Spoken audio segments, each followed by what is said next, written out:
Would you drive a NASCAR Superbird on the street?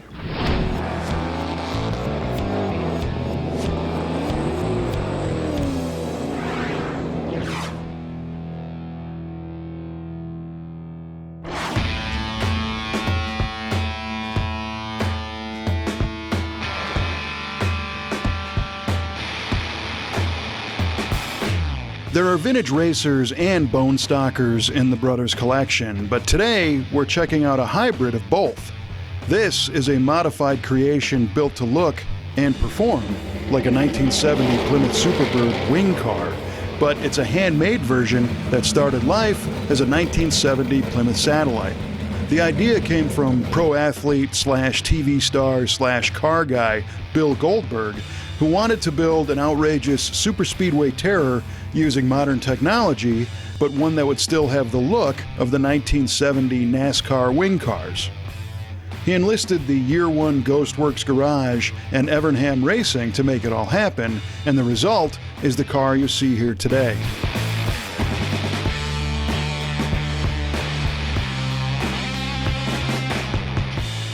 Although it's not a real Superbird, this 1970 Satellite was built to reflect all of the elements of the NASCAR Superspeedway Winged Warriors, except in a version that you could drive on the street.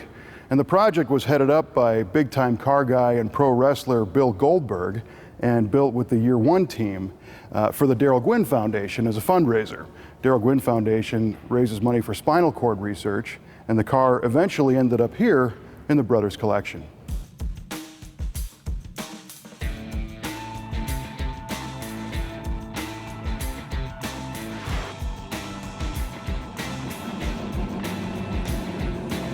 The team wanted to make this car look the part rather than just like a satellite with a wing and a nose cone. The real Superbirds were heavily modified to sit low, so this one is dropped on a custom altercation front K-member and it rides on a custom chassis. And the chassis actually runs through the inside of the car above the floorboards rather than the body sitting on top of the rails to keep the lowest profile possible.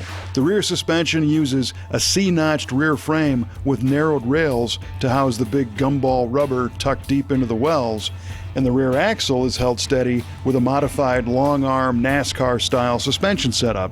The nose and wing are reproductions, but the Ghostworks team didn't overlook details like the front fender vents and the window tabs to complete the look. The wheel openings have been massaged to hunker down over the rollers, and steel NASCAR spec racing wheels are wrapped with 27x10 BFG slicks and are hiding 13-inch bare brakes.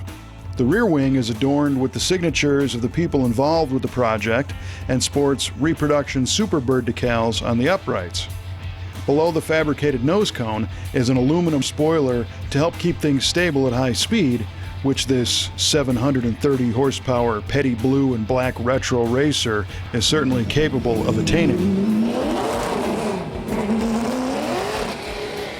And the aerodynamics are probably enhanced with the super slick bodywork and paint.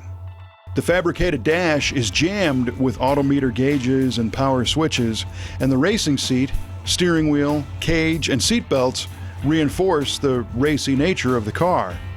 The driver gets to row the gears of the Tex Racing 4-speed, but the racing clutch requires a highly developed left leg to operate. This car is intended to be street drivable, but nobody said driving it was easy.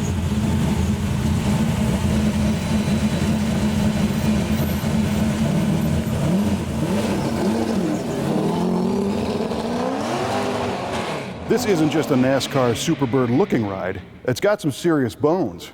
Under the hood is a 358 cubic inch Evernham Racing NASCAR spec motor making over 750 horsepower, and that's bolted to an aluminum T-Rex 4-speed transmission, and it utilizes a full cage and racing suspension.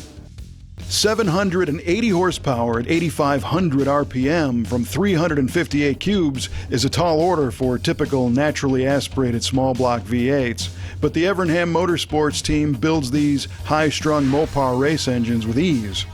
The recipe includes an R5 Mopar iron block, a billet crank, steel rods, 10.5-to-1 compression forged pistons, and race-spec Mopar P7 aluminum heads. A proprietary super secret cam profile and shaft mount rockers pump the valves, and the performance potential is obvious from the moment the engine comes to life. This ride is not just an exercise in hot rodding excess. This car had a purpose from day one. Goldberg wanted to use the car to raise funds and awareness for the Daryl Gwynn Foundation. This car helped raise over $675,000 for the Daryl Gwynn Foundation and is a testament to the generosity and big hearts of the enthusiast automotive community. Thanks for watching this episode of Muscle Car of the Week.